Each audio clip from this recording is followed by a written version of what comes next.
world around us these days is both digital and global. Technology is suffusing everything. We're globally interconnected with people and places that we've never been connected before. In this digital global age that we now live, we're finding that for the most part our schools are neither of those. Schools are supposedly knowledge institutions where we teach kids to be masters of information. And yet if you look out in the real world beyond schools and beyond universities as how knowledge workers do their jobs, they're doing it all with computers. And here we are, we're pretending that we're preparing students for knowledge work in a knowledge economy, a very hyper-connected, hyper-competitive global knowledge economy. And yet we're doing it with ring binders and notebook paper.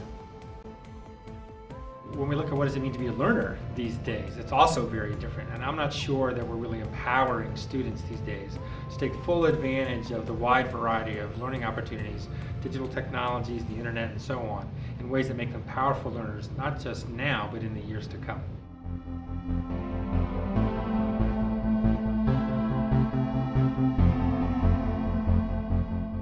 So much of our education paradigm for the last 100 years has been focused on factual recall, low-level procedural knowledge, the kind of stuff that you can easily and cheaply assess with bubble tests.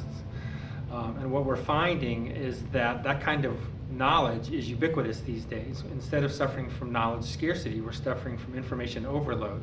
And any fact that's in any textbook or on any worksheet or any end-of-chapter practice question or whatever, you can easily find on the web in 100 different forms. We have to skill ourselves up to a higher level of knowledge work.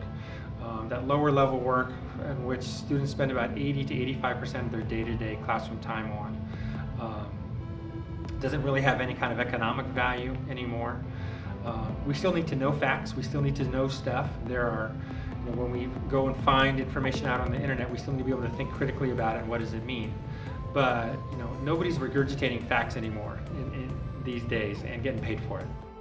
Instead, what they're being asked to do is what can you do with that knowledge, how do you think about that knowledge, how do you create new value with that knowledge, and so on. That's all upper level mental work. That's applying, that's synthesizing, that's analyzing, that's creating, that's doing.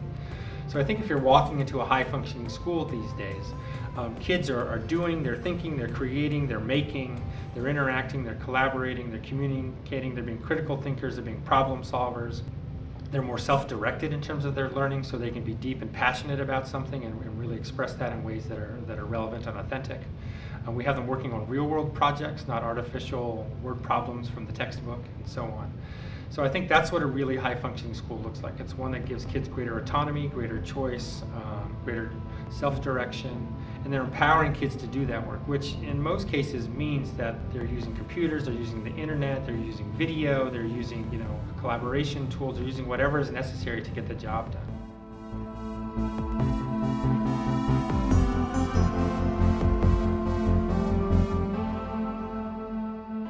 Everything is becoming technology suffused. So you're hard-pressed these days to find a job out there that pays well, where you do any kind of thinking whatsoever that isn't heavily technology infused. So how do we start getting kids access to laptop computers, iPads, netbooks, digital camcorders, whatever they need to do that kind of higher level academic work, learning work, mental work, like it's done out in the field. When we make those tools, those hardware systems, those software systems, those online systems available to students, we find that they're much more capable of doing things than we thought they were before. We have school districts right now where we have 7th graders that are using the same kind of virtual reality design software as aerospace engineers at Rockwell Collins. We have students who are creating robust online conversation spaces. They're doing professional level video editing. They're learning to express themselves and communicate and create knowledge products that we used to say you'd have to be 25, 30, and have years of experience in your job in order to be able to do, and now they're doing those in middle school and high school. So what we're finding is that when we can get tools in the hands of our students, they amaze us on a regular basis with the level of work that they can do.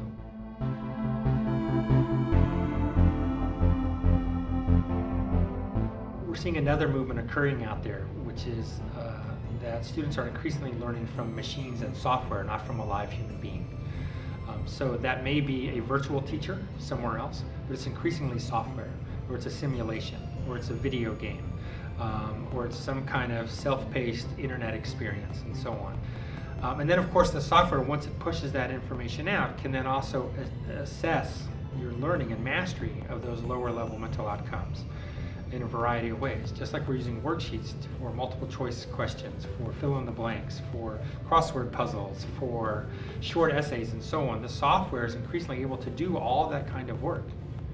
Which means that we have to start thinking as educators, what's our value added above and beyond what the software can do these days. I think in the future we're going to see that learning software can not only handle the lower level mental work, but increasingly through simulations and video game-like environments. The artificial intelligence agencies can also tell us not just what do you know, but what can you do with what you know? How do you apply what you know?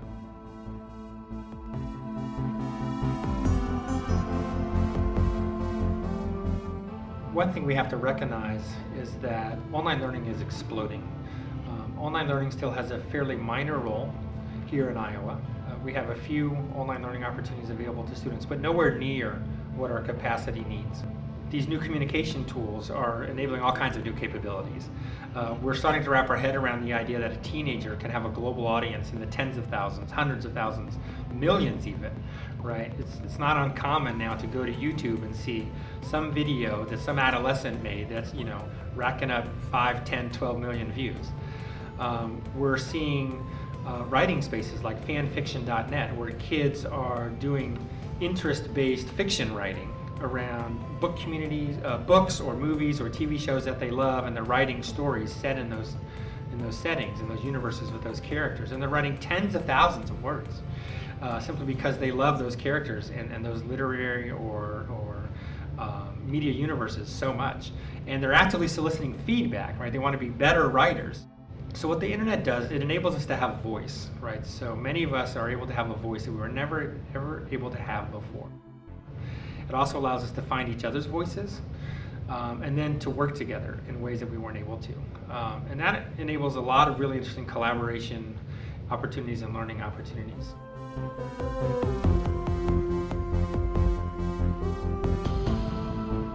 We haven't gotten past the geographic mindset yet that geography matters. And unless your job is location dependent, geography matters not a whit. What we're finding is that you're not, as has been said, you're no longer competing with people just in your county or your state, but you're competing with people all over the country and all over the world for whatever you're doing. So whatever you're selling or whatever you're offering or whatever kind of charity you're trying to raise money for or whatever service you're providing or whatever idea you're trying to raise mind share around, there are hundreds, if not thousands or tens of thousands of other people all around the world who are also doing that. So this new globalized interconnected economy has huge implications for the economic side of things in terms of workforce preparation and the kind of skills that we need to maintain as individuals and as workers and employees throughout our entire lives.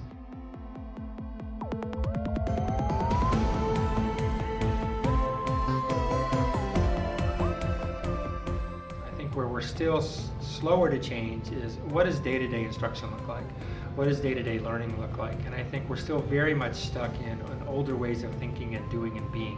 We seem to want to just add on to what we're currently doing. We never take anything off our plate. And there's lots of creative ways to stop doing things that we're currently doing and do other things that are more important or that better move us in the directions that we need to go. One of the common refrains we hear from many communities, board members, superintendents, parents, etc., is that, budget times are already tough. They're already tight. How do we handle this?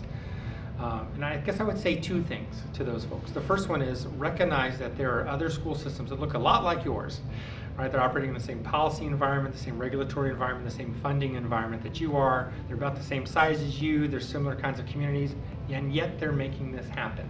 Go find some of those other places that look like you, roughly, right? And then talk about how did they make this shift? How did they repurpose personnel and funding streams and so on to get where they need to go? The biggest thing they're doing is they're facilitating instructional change. The tenor and tone of the classroom looks different.